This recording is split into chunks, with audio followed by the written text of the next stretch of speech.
fishing at saka ibang ano pa yung kita nyo yung beach ang gaganda, ang puputi. Sir, ano yung mga interested local investors yun, sir, o may foreign? Local yung nagpasabi sa amin, and we will try to get in touch with them as directed by the SND na parso natin yung idea.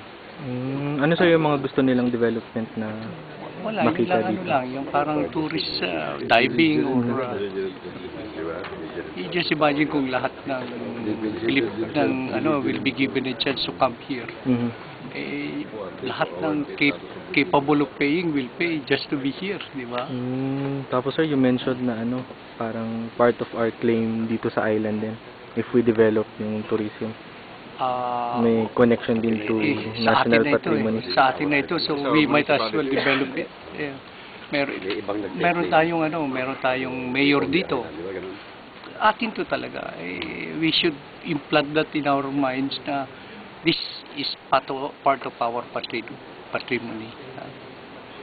May sinabi ba sila sir na amount, how much they are wala pa willing to invest? As a matter of fact, they suggested that parang parang proposal lang na boka-boka. So, hanapin natin. Pero sa inyo sir nila nire-relay? Oo. Ano sir yung mga gusto nila dito? Airstrip? Ano ba? Hindi pa natin alam. Pero may mga nagpupunta ba sir na turista dito? Wala pa. Wala. Kahit sir local, wala? Wala. Only fisherman yung nagpi-fish dito. Yun, sa tingin mo sa pag-ikot-ikot yung napansin nyo yung